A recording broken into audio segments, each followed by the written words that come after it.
Mis hermanos, paz del Señor. Vamos a ponernos de pie, hermano, para nuevamente alabar a nuestro Señor y seguir gozándonos en su palabra, hermanos. Vamos a entonar un canto. Es el número 43, su gracia es mayor.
Amén, hermanos.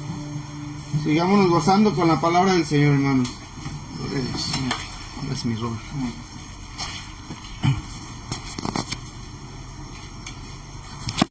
En toda verdad, genuinamente, amado Señor, sabemos que cada uno de nosotros es receptor de tu gracia, Señor.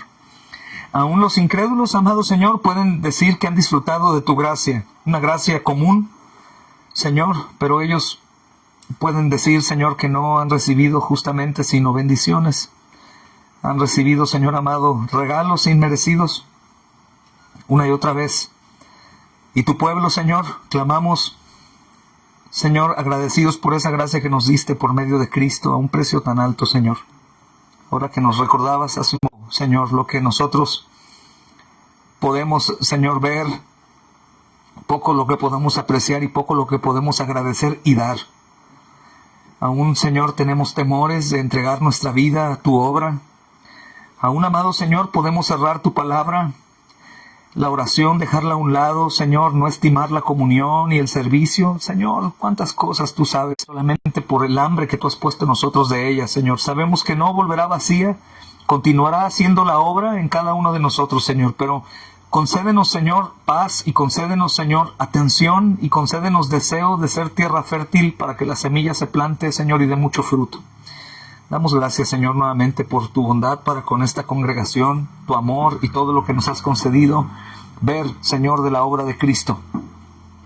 Damos gracias, Señor, y estamos, Señor, delante de ti, derramando nuestro corazón y pidiendo estas necesidades.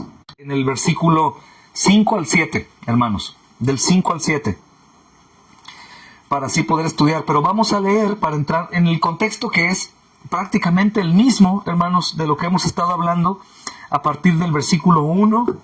Y entendemos qué está pasando, hermanos. Está Jonás ya en el vientre del pez y empieza, hermanos, voy a mover un poquito, ya.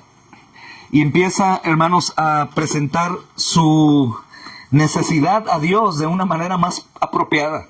Él empieza a orar ya entendiendo la disciplina y nos identificamos con él porque en ocasiones somos un tanto necios y rebeldes y apreciamos poco quién es Cristo y que nos ha comprado y seguimos guardando nuestra vida como si fuera lo más importante. Pero cuando el Señor nos aflige y se compadece conforme a sus misericordias, nosotros comenzamos a tomar las cosas de una manera distinta. Mas, sin embargo, corremos el riesgo, hermanos, de continuar en otro tipo de necedad. Ahora la necedad de no creo que Dios pueda escucharme por lo pecador que soy. Y creo que hemos estado tratando de debatir este pensamiento a lo largo de las enseñanzas. Este es el quinto estudio.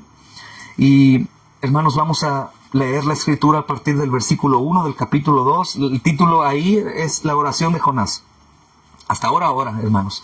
Dice, entonces oró Jonás a Jehová su Dios desde el vientre del pez. Esa palabra entonces, hermanos, en una traducción muy antigua, yo estudiaba y dice, ahora sí.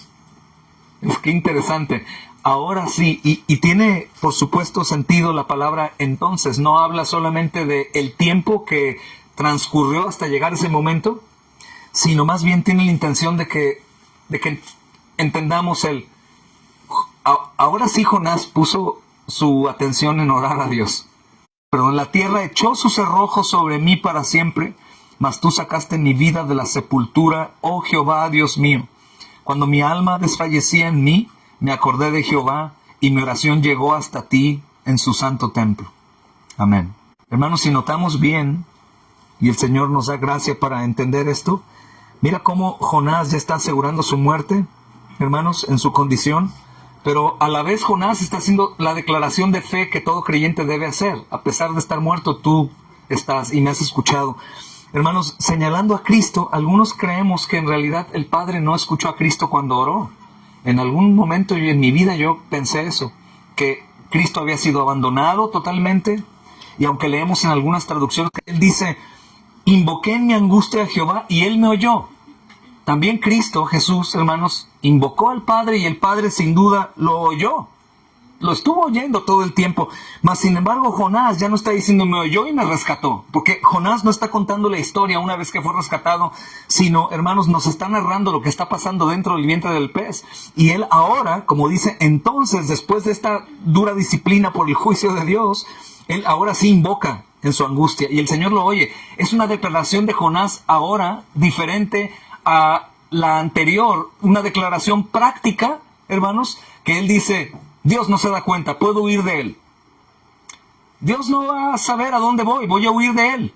Voy a ir a Tarsis y tal vez ahí no me encuentra. Es absurdo. Pero ahora en el vientre del pez, que es un lugar en donde aparentemente menos debería Dios de saber de Él, desde la perspectiva de Jonás, de puedo huir de Dios.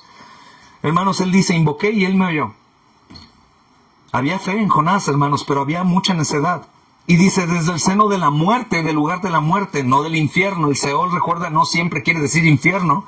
Clamé y mi voz oíste. Es como el Salmo 23, en donde está hablando de Dios, para después, a partir del versículo 4, si no me equivoco, habla con Dios. Primero habla de Dios y luego habla con Dios. Aquí también dice, invoqué en mi angustia a Jehová y Él me oyó. Y como David dice, aunque ande en valle de sombra de muerte, no temeré mal alguno. Y ya no dice, porque Él... No, Él dice, oíste. Ya habla con Dios, hermanos. Me echaste a lo profundo en medio de los mares. Está muerto, me rodeó la corriente. Todas tus ondas y tus olas. ¿Te das cuenta que ya declara ahora que todo es de Dios? Tus ondas, tus olas pasaron sobre mí. Entonces dije, desechado soy de delante de tus ojos. Mas aún veré tu santo templo. Es maravilloso porque ahora, hermanos, está diciendo Jonás justamente, hermanos, que aún con todo y lo que está pasando, él sabe que llegará a la presencia de Dios. Y así continúa el versículo 5 y el versículo 6, narrando toda la tribulación que Jonás está experimentando, hermanos, porque justamente, como dice el verso 17 del capítulo 1, Jonás está en el vientre del pez. Hermanos, ahora pensando en la disciplina, cuando el Señor nos somete a disciplina por causa de nuestro pecado o por su obra santificadora en nosotros, coloquemos los dos puntos, hermanos, ahí. Sea que estamos en disciplina por el pecado, la negligencia, la incredulidad, por creer que podemos huir de Dios. Y podemos ver a los necios que viven sus vidas aparentemente bien. ¿Cómo estás? Bien. ¿Cómo te ha ido? Muy bien. Pero podríamos decir, pero eres un desobediente a Dios. ¿Y cómo puedes decir eso? Pues es la verdad, me está yendo bien, Dios es bueno. Y vemos a los obedientes padeciendo. Pero si en otra ocasión, hermanos, Dios establece el día de juzgarlos aquí en base a la desobediencia y comienza a afligirnos en su bondad para llevarnos al arrepentimiento, como hemos dicho antes, y ahí ayudarnos a no ser necios, ¿cómo es posible, hermanos, que nosotros podemos orar dentro del vientre de un pez? Pongamos, hermanos, al vientre del pez como un ejemplo de sentirnos solos, abandonados, tristes, desesperados, como cuando en ocasiones decimos, el hermano o la hermana está sufriendo mucho, o está bien duro, está bien dura la hermana, está bien necia y está en sus pecados. Bueno, recordemos los primeros estudios, no está feliz. Y por otro lado, recordemos que yo no puedo decir, pues es lo que se merece. No debería decirlo, claro que se lo merece, pero mi intención como Cristo es rescatar al alma afligida. Si recordamos Isaías 61, justamente dice eso, hermanos. Abrir cárcel, quitar el luto, ayudar, bendecir, levantar. No afligir y oprimir y despreciar. No es así. Cristo fue quien hizo eso y absorbió eso para que nosotros no. Pero hermanos, ¿cómo es posible orar en medio de una tribulación cuando por mi pecado estoy siendo disciplinado? Uno de los problemas más grandes que tenemos es no creer en la gracia de Dios y decir, no, yo pienso que ahorita no va a escucharme. ¿Por qué? Insisto, ya que haga que mi arrepentimiento sea tan profundo que me purifique, entonces ya puede escucharme. Esa es una obra malvada, hermanos, de robar gloria a Dios. Robar gloria a Cristo y decir, yo también puedo hacer un sacrificio que pueda alabarme y hacerme digno para que Dios me escuche. Nunca, hermanos, nunca. Estoy arrepentido, me duele mi corazón por haber pecado contra Dios, si es el arrepentimiento genuino, si no es un arrepentimiento por lo que me pasó y no por lo que le hice a mi Señor. Lo menciono, nos enojamos con la esposa. Esto me da toda su gracia y todo su amor. Por lo tanto, me pregunto y te pregunto, ¿cómo es posible orar en medio de la prueba a causa de nuestros pecados? ¿Cómo? Si sé que me merezco el castigo, si sé que estoy donde estoy porque he pecado, vivimos como si Dios no estuviera demandando algo de mí, porque me ha comprado vivir para Él, para su gloria, y vivo como ignorando en parte, porque Jonás sabe que es un profeta, Jonás sabe que Dios va a librar a los gentiles cuando lo arrojen al mar. Jonás sabe de Dios, como tú y yo sabemos de Dios, pero en ocasiones vemos la Escritura, veo mi vida y digo, oh, no es congruente con lo que la Biblia dice que yo debo de hacer. Pero una vez que estamos en la aflicción y estamos en un lugar diferente, oscuro, difícil, ahí ahora sí creemos. El problema está en nuestro corazón. Hermanos, ¿cómo es posible que un pecador que merece la muerte y la separación de Dios por la eternidad pueda clamar a Dios con confianza y creer que es escuchado? Cristo tiene que aparecer en mi mente. Cuando seamos afligidos por la prueba, hermanos, tanto por mi obediencia como peor, por mi desobediencia, nunca olvidemos a Cristo. Nunca olvidemos a Cristo extendiendo su mano hacia Pedro mientras se ahoga por incrédulo y levantándolo para volverlo a poner a caminar en el agua, hermanos. Si tu Pedro se olvida, se ahoga. Pero si se acuerda, levanta la mano. ¿Y por qué va a sostenerme el Señor si me he rebelado y sido un incrédulo? Porque el Señor justamente ha pagado para no despreciarme, para sujetarme y levantarme, hermanos. Esto es parte de la gracia. Yo puedo recordar, hermanos, lo que Jonás está recordando en el vientre de un pez, tener confianza en un lugar desconocido, y aunque sé que me merezco esa disciplina, yo puedo volver a clamar al Señor y ser escuchado por Cristo. ¿Qué es lo que hago? Poner los ojos en Cristo. Por eso el autor de Hebreos, escribiendo, hermanos, con respecto a una iglesia sumamente perseguida, creo probablemente la que más batalló, hermanos, como iglesia, pudo haber sido esa iglesia llena de hebreos. Y desde el principio que el libro habla de los héroes de la fe, está hablando de hombres de antaño que son el pueblo de Dios, que sufren terrible, terrible, hermanos. Y el autor de Hebreos justamente dice, puestos los ojos en Jesús, el autor y consumador de la fe. Porque como recordábamos hace un rato, el pueblo de Israel fue un pueblo rebelde. Recibió tanta misericordia y fue tan necio, pero ellos podían volver a clamar al Señor y el Señor escucharlos. ¿Por qué? Por Cristo. Mayormente nosotros nos debe de quedar claro, hermanos, a diferencia de ellos que no conocieron a Cristo como lo conocemos, el Señor me va a escuchar otra vez, a pesar de mí. Tengo la garantía, Señor, que tú me vas a sostener. Y tengo la garantía que si he de morir, yo voy a llegar a tu presencia. Es justamente lo que Jonás se predica, hermanos. Él está hablando de Dios y de lo que Dios hace con él, escucharlo. Y él, al contrario, con reverencia, Señor, sé que en Cristo, Padre, tú me estás escuchando ahora mismo. Es así. Él se ha propuesto hacer esto en Cristo, hermanos. Cristo ha conseguido eso, no únicamente la salvación, insisto, de nuestra alma para rescatarnos del infierno, sino también ha hecho la obra, hermanos, estoy en obediencia. Creo que esta voz le choca a muchos. Me llegó a chocar a mí bastante. Pero es la realidad. Porque, como hemos dicho antes, Dios no es como nosotros, hermanos. 1, 2, 3 oportunidades, adiós. Está bien, Dios dice que en algunas situaciones hagamos eso en la iglesia, por ejemplo. Pero, hermanos, cuando tengo un hijo, yo no puedo dejar de amar a mi hijo por lo que haga. Es mi hijo. Y si mi hijo hace una y otra vez cosas terribles y él se arrepiente y viene pidiendo perdón, lo voy a amar otra vez. Una y otra vez. Entonces, hermanos, si yo sé amar a un hijo rebelde que se arrepiente, ¿cuánto más Dios sabe hacerlo de manera perfecta? Si acaso alguno está en esta condición, como decía el día de antier, que a causa de su pecado está en una condición que está viviendo como los incrédulos, yo te recuerdo, no eres un incrédulo. Y no eres visto por Dios como un incrédulo. Por Cristo eres visto como un hijo amado y tú puedes clamar a Él en medio de esas calamidades.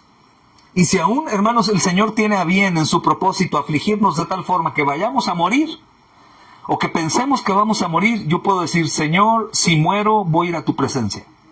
Y el diablo vendrá y me dirá, hipócrita, pecador, mereces la muerte, eres terrible, mira nada más, ahora sí clamas a Dios, ¿verdad? Por tu conveniencia. Cierto, pero en Cristo soy amado por Dios y yo debo predicármelo. Es parte del Evangelio, hermanos. Porque si vemos aquí en el libro de Jonás, hermanos, ¿acaso eran suficientes los hechos de Dios hasta ahora para, hermanos, fomentar arrepentimiento en Jonás y fe en él? Por supuesto. Si te das cuenta, Dios ha sido muy claro con Jonás. Dios le ha hablado a Jonás en lo que le ha pasado. ¿Pensabas irte de mí? De ninguna forma. ¿Pensabas que no me daría cuenta? ¿Y pensabas que escondiéndote entre incrédulos yo estaría ciego por estar entre incrédulos? No. De hecho, Jonás, yo he dado sabiduría a los incrédulos para que ellos declaren quién soy yo y te humilles. Y yo he dado sabiduría a los incrédulos para que sepan que deben echar suertes y yo he hecho que la suerte caiga sobre ti. Si te diste cuenta, Jonás, cuando fuiste arrojado del viento, yo tuve misericordia con los gentiles. No murieron. Tú eras el culpable. Y si te das cuenta, ese mar embravecido es mío. Yo lo creé y puse esa tribulación para que tú temblaras. Y si te das cuenta, en mi misericordia, por el pacto que tengo contigo, no te ahogaste, envié un pez que yo hice. Y si tenías temor de que ese pez podía devorarte, tragarte, digerirte y arrojarte como un desecho, no, yo he hecho al pez de tal forma que lo he frenado que pueda él hacer todo eso. Jonás tiene, hermanos, pruebas. Ahora, ¿cómo esto puede aplicarse a mí? Hermanos, ¿que en Cristo no tenemos la prueba más contundente de que el Señor está a nuestro favor ahora, hermanos? ¿Qué no me dice una y otra vez la Escritura que por Cristo y en Cristo tengo perdón de pecados? ¿Soy amado para siempre, hermanos? La misericordia no va a cesar, hermanos. Su paciencia no se va a agotar conmigo. Y aunque sea disciplinado, hermanos, los últimos momentos de mi vida por mi pecado, de cualquier manera voy a ir a la presencia de Dios en paz. Tenemos bastantes pruebas. Y sin usar la ciencia, que ha descubierto que Cristo en realidad fue hijo de un carpintero y de una mujer judía joven, y que Él vivió una vida como vivió, murió como murió y probablemente resucitó, o ellos descubren que sí resucitó. No necesito pruebas científicas del mundo, hermanos, para estar sumamente convencido de que Cristo ha venido, ya ha muerto y ha resucitado. La convicción que tenemos los creyentes es por el Espíritu Santo y el testimonio de la palabra. Tenemos pruebas suficientes para predicarnos y vivir conforme, hermanos, a ese testimonio. Y si pensamos nosotros, hermanos, en estas cosas a la luz del libro de Jonás, podemos ver esta oración dentro del vientre del pez. Específicamente, hermanos, en esta sección de su oración. Es curioso, pero es un salmo. Es un salmo de acción de gracias que está cantando el profeta en el vientre del pez, hermanos. Lugar extraño, lugar muy incómodo, y aparte su situación terrible porque sabe que se merece estar ahí. De hecho, él mismo pidió ser arrojado al mar. Pero aún eso el Señor lo hizo. Puso el deseo en él de hacer esa petición y la cumplió. Y Él puso en el corazón de esos hombres endurecimiento para que ya no tuvieran misericordia y quisieran guardar su vida, y lo arrojaron por el horror que estaban experimentando, como en el momento que un amigo del mundo puede jurarte lealtad, pero en un momento determinado de prueba, Él te avienta para Él no morir, sin duda. Él te avienta para no morir Él. Porque así es el corazón del pecador. Pero hermanos, a pesar de todo esto que Jonás sabe, él recuerda quién es Dios, y él puede ver, tal vez, hermano, a este momento, la bondad de Dios librándolo de su juicio.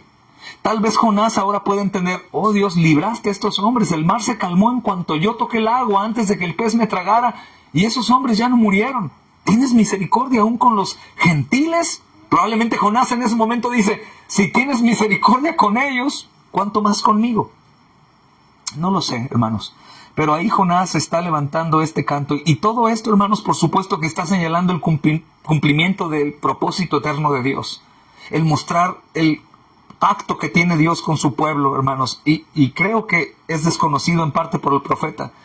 Pero es maravilloso porque el profeta, hermanos, es puesto aquí en esta situación como una sombra de aquello que sucedería en la persona de Cristo y en su obra. Dios está usando la vida de Jonás para anunciar algo mejor. Y también para anunciarnos a nosotros, como diciendo: si Jonás hizo esto, yo también voy a recibir eso de Dios.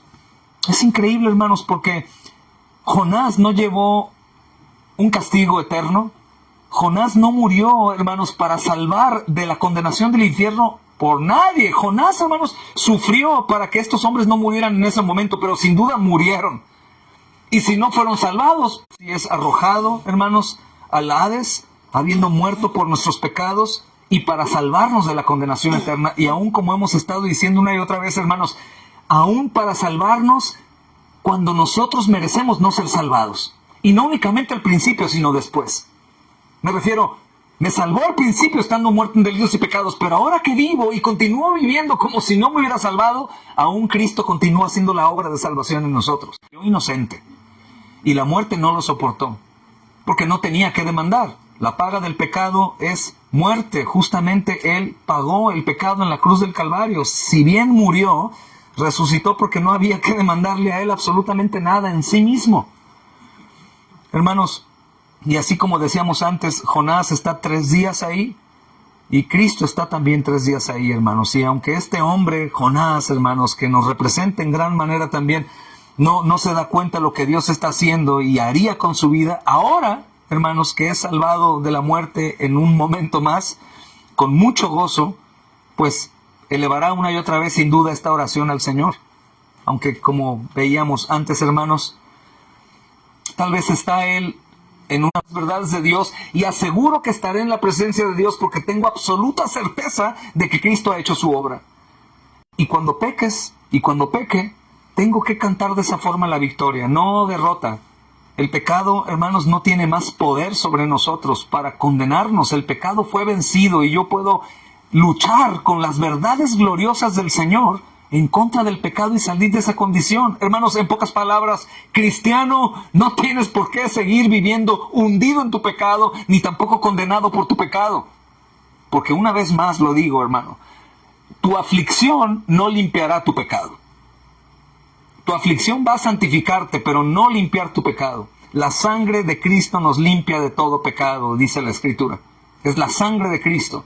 Oh, pero la sangre de Cristo entonces va a efectuarse cuando yo he sufrido. Nunca, nunca, nunca. La sangre de Cristo hace su obra y yo disfruto de esa obra cuando me arrepiento, sin duda. Disfruto, hermano. Es decir, me gozo en su obra y puedo decir, por Cristo yo fui rescatado, por Cristo estoy arrepentido, por Cristo soy restaurado, por Cristo soy santificado, pero no por mi sufrimiento. Hermanos, por eso Jonás es interesante lo que dice aquí, en medio de esta condición que él se merece. Mi oración llegó hasta ti. ¡Wow! Insisto, hermanos, creo que nosotros podemos tener un fariseo dentro y no disfrutar cuando nosotros o alguien que está en pecado y se arrepiente y busca al Señor. Hermanos, levanta una oración así. Vemos a un pecador que cae en pecado terrible y se arrepiente y él dice estar arrepentido y le duele haber pecado contra Dios y de pronto lo vemos orando o alabando a Dios y decimos por dentro, qué hipócrita, está alabando al Señor. ¿Y qué puedo decir? Merece la muerte. ¿O qué? O sacrifícate demasiado hasta que yo te apruebe y puedas cantar o orar enfrente de mí. Es terrible. Y aún también con mi propia vida lo puedo hacer. He dado el ejemplo, por ejemplo, de llegar al culto después de una discusión nuevamente matrimonial. Es el vínculo más cercano. Y tener una discusión en el auto y llegar al lugar de reunión. Y de pronto, hermano, ves a tu esposa con sus manos levantadas cantando la alabanza que se está entonando a Dios.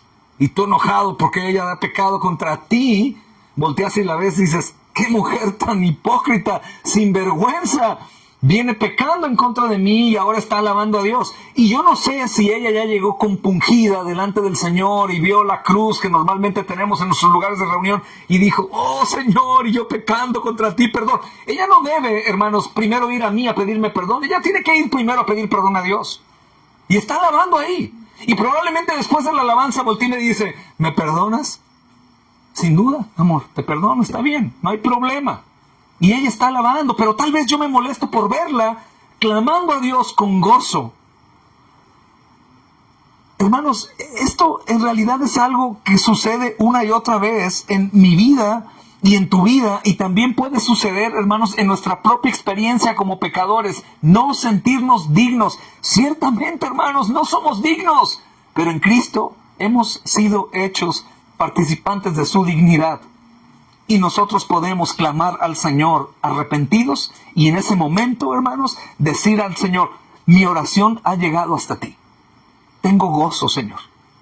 Aunque estuve en el abismo, dice Jonás, hermanos, si se dan cuenta en el versículo 5, hermanos, dice, las aguas me rodearon hasta el alma, rodeóme el abismo, el alga se enredó en mi cabeza. Hermanos, creo que sin duda esto describe en parte la muerte sin Cristo. Pero por otro lado, hermanos, y creo que es mejor el ejemplo de esto se siente cuando una persona está en pecado y conoce a Cristo.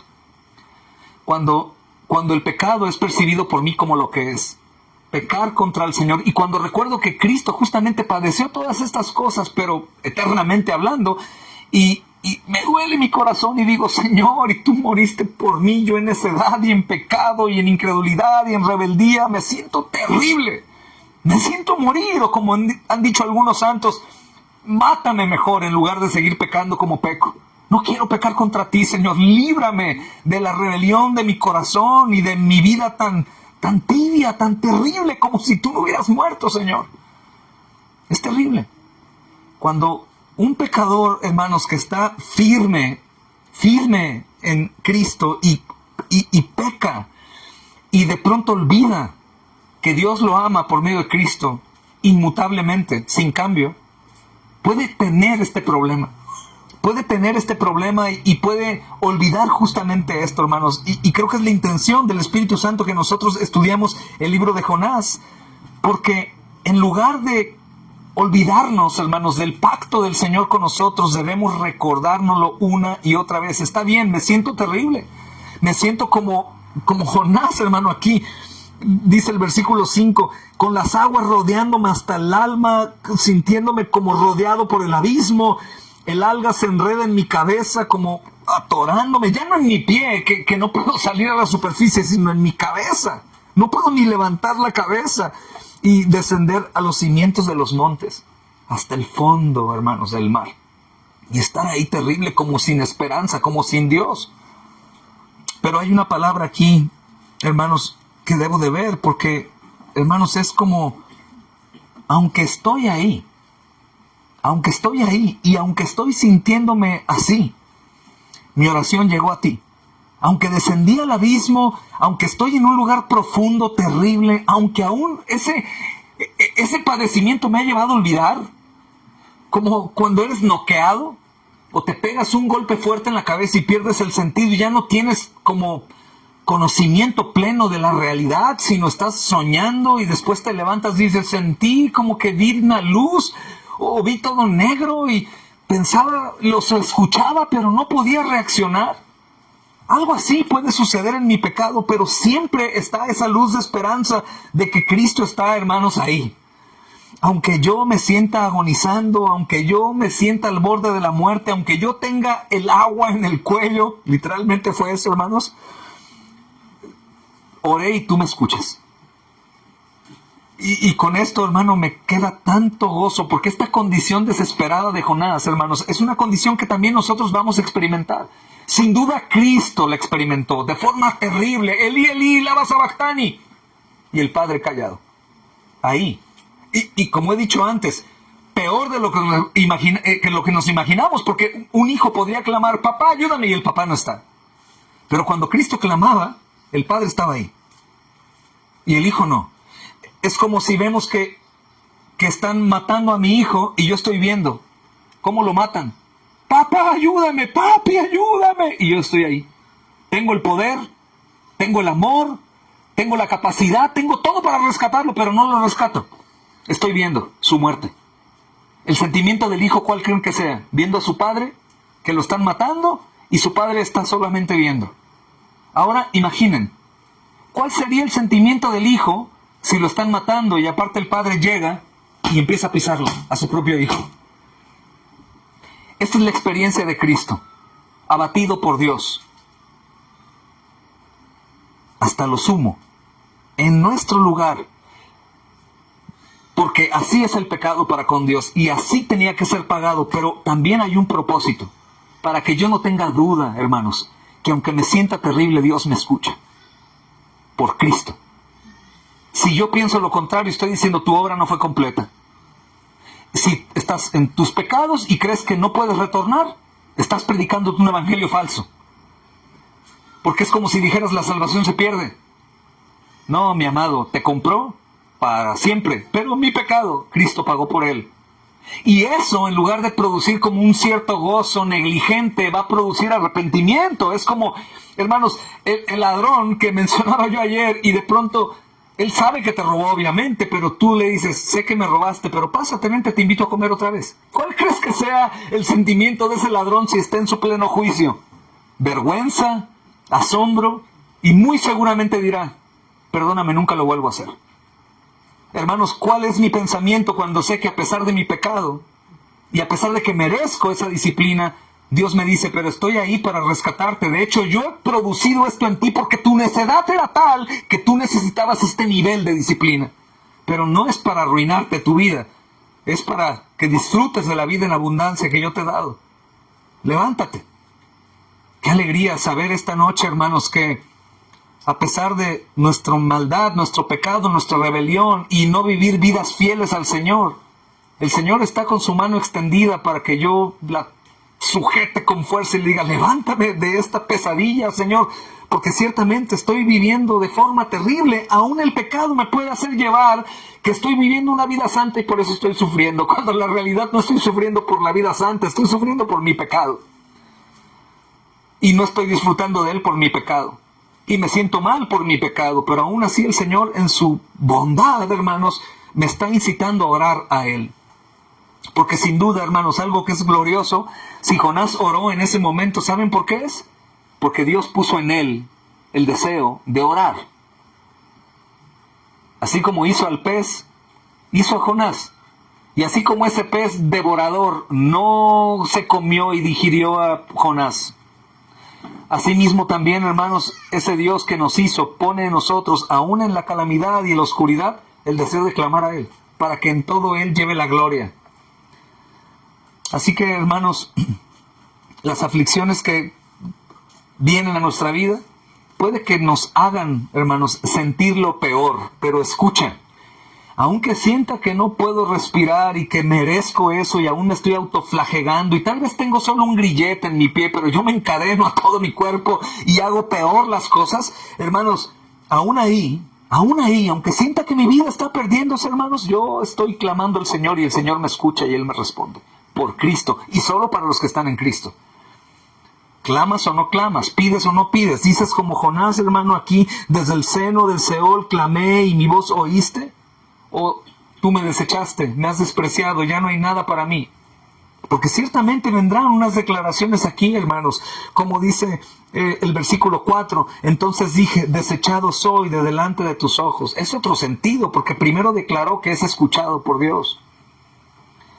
Así que, hermanos, su condición es desesperada y él no puede salir de ella por sus propios medios. Ahora sí, nuevamente se da cuenta que no puede trabajar como los marineros que se dieron cuenta que no podían trabajar para salir del mar en tempestad.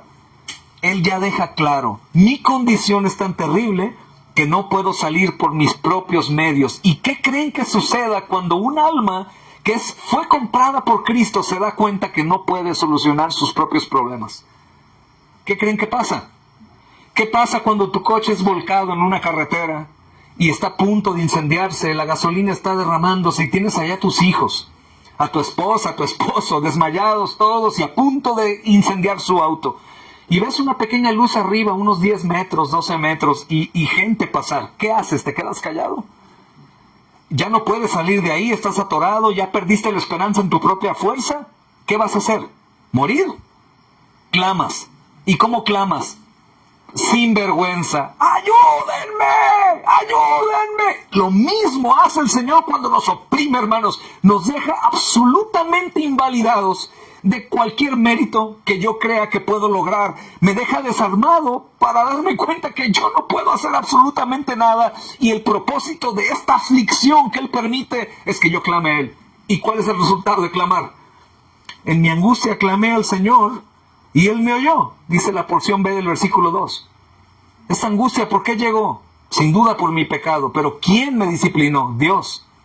Piensen otra vez en la historia que vimos.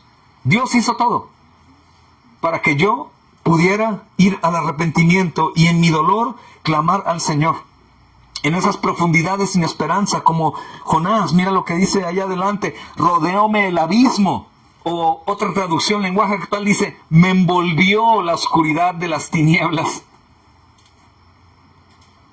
Hermanos, algunos en grado muy profundo, pero algunos de nosotros en grados más leves, es suficiente ese tipo de sentimiento de soledad, de miedo, de angustia.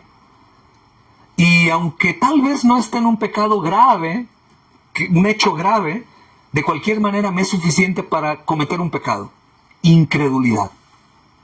¿No estás conmigo, Dios? ¿No me acompañas? ¿Dónde estás? Oro y no me escuchas. Clamo y no te siento. Y es una predicación de incredulidad. Estoy declarando con mis pensamientos que Dios es mentiroso porque Él dijo, estoy pecando.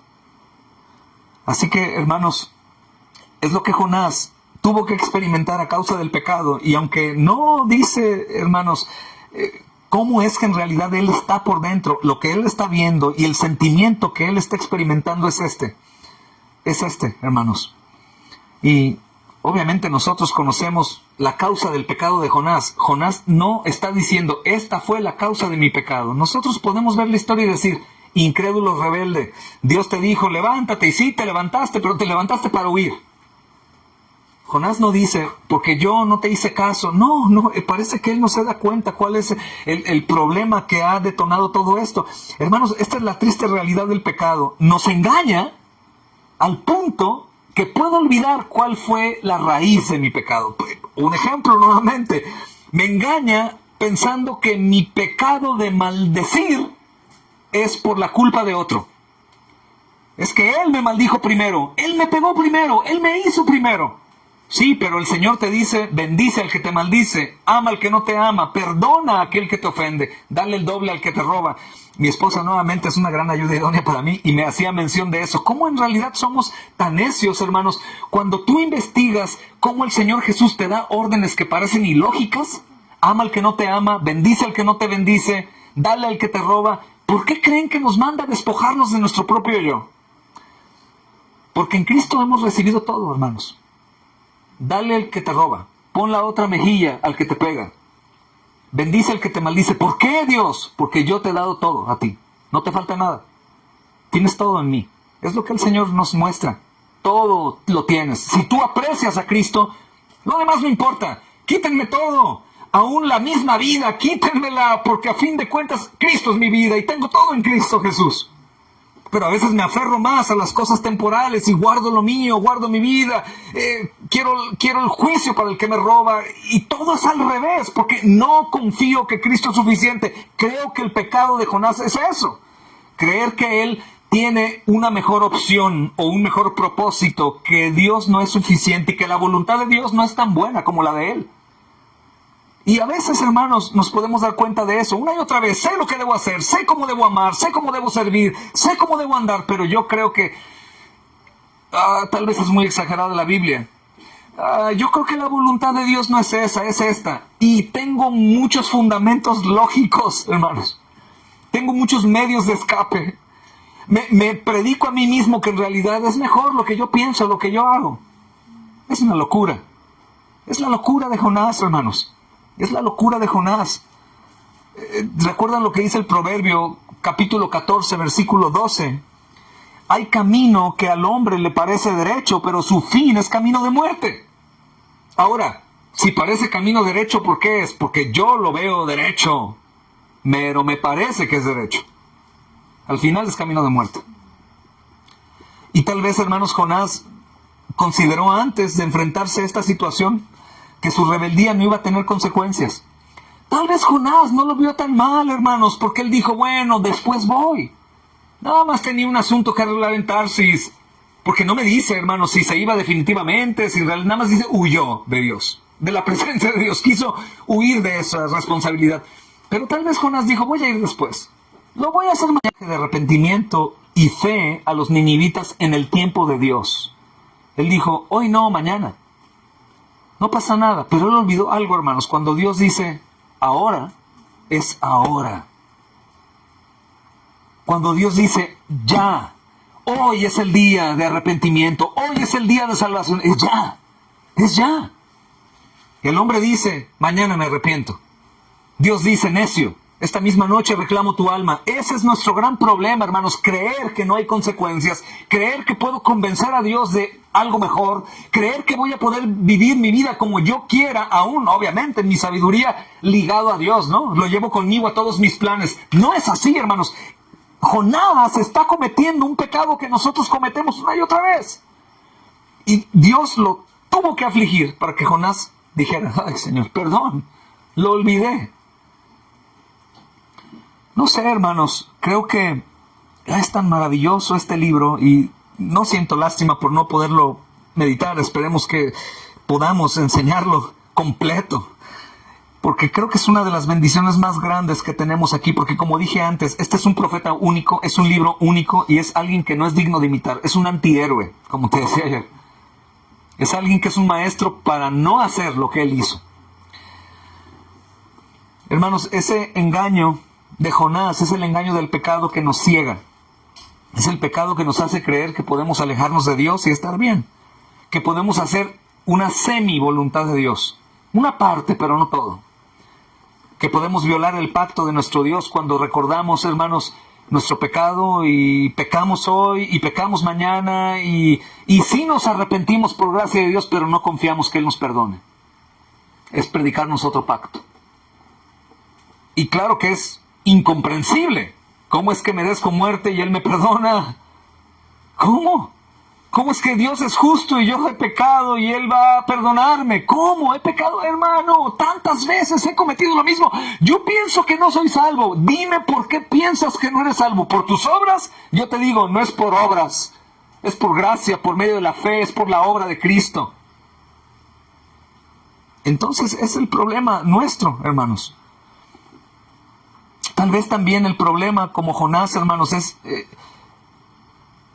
creer que lo importante en nuestra vida es que mi esposa y yo estemos bien.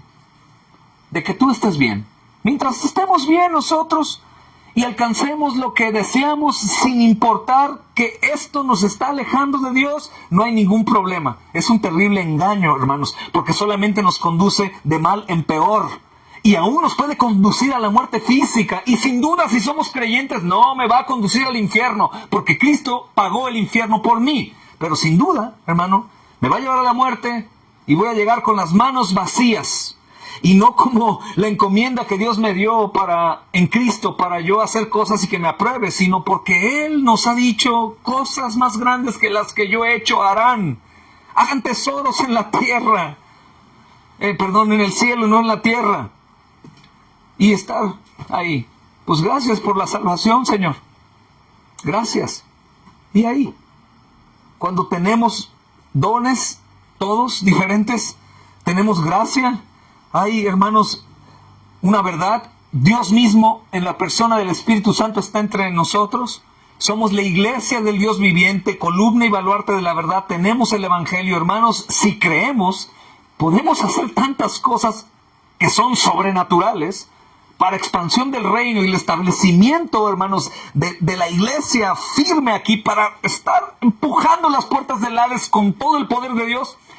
Pero si no, seremos como otra religión más, como otro grupo sin poder, solamente religiosidad, solamente mucha palabra, pero nada de poder. Esto no es así, hermanos. La iglesia es el cuerpo de Cristo y cada creyente es una piedra viva que está haciendo, hermanos, para edificación del reino en la tierra. Así que, hermanos, debemos poner atención, porque un día, al ver al Señor, Jonás, hermanos, va obviamente declarar que estuvo en lo profundo del abismo, que fue directo a la tumba, que la muerte era su destino, que estaba enredado en lo profundo, pero terminará de decir, oh Señor, pero tú me salvaste. Nosotros, hermanos, por el contrario, tenemos el privilegio de no dar esta declaración. Estoy aquí en lo más profundo del abismo, estoy directo a la tumba, muerte es mi destino, estoy enredado en lo profundo, el alga está enredada en mi cabeza, no tengo forma de orientarme, no sé a dónde dirigirme, cómo librarme de esto, salir del camino de la muerte. ¿Por qué, hermanos? ¿Por qué si Cristo ya lo hizo? ¿Por qué yo tengo que ir a ese lugar? ¿Por qué no mejor gozar, hermanos, de la comunión con Él y predicarme a mí mismo confianza en el Señor? Porque Él es fiel de ser escuchado, no solamente por la dignidad que tiene como creador y perfecto, sino porque Él es fiel a sus promesas, Él es fiel a su palabra. Todo lo que dice no solamente es algo cierto, es verdad absoluta. Y no sé si nos podemos imaginar un momento, hermanos, a un hombre hundiéndose como una piedra hasta el fondo del mar. Y aparte de hundirse así, tiene, hermanos, algas pesadas en su cabeza, como un gran casco, hermanos. ¿Cómo él va a poder salir a flote? ¿Cómo va a poder ver algo, hermanos? ¿Cómo va a poder salir de su condición? Pero si vemos el inicio de esta oración, hermanos, Jonás es puesto en la relación con Dios como debe de ser. A pesar de la perspectiva equivocada que él tuvo, hermanos, él sabe, Dios no quiere destruirme, quiere restaurarme, quiere traerme al arrepentimiento y a la fe. Él sabe que Dios tiene un gran propósito que cumplir en la vida de Jonás, y por eso, hermanos, se iba a servir de Jonás para mostrarle a Jonás y mostrarnos a nosotros no únicamente que Dios es un Dios justo y que disciplina a su Hijo que ama, sino también, hermanos, que el Señor siempre tiene en su voluntad restaurar por medio del arrepentimiento, levantar y huir. Cada uno de nosotros huir por el rescate de Dios de nuestra condición. Porque Él va a hacerlo, hermanos. Y creo sin duda también que esto señala a una historia mejor. Señalar a su Hijo, Jesucristo, que iba a padecer no de esta manera, sino de una peor manera. Y es, hermanos, el clamor de Dios a su pueblo. Recuerdo, hermanos, lo que dice el profeta Ezequiel. Diles, dice Dios, vivo yo, dice Jehová el Señor, que no quiero la muerte del impío, sino que se vuelva el impío de su camino y que viva. Volveos, volveos de vuestros malos caminos. ¿Por qué moriréis, oh casa de Israel? Hermanos, no le está diciendo impío a Israel.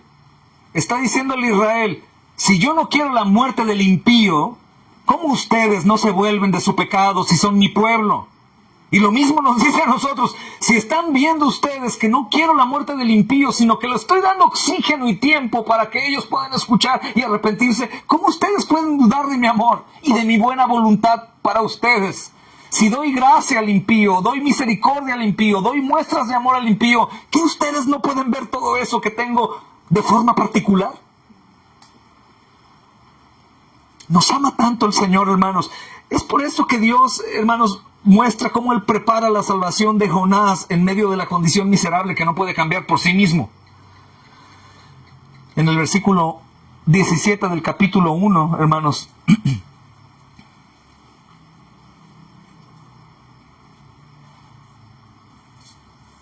pero Jehová tenía preparado, eso es glorioso, un gran pez que tragase Jonás.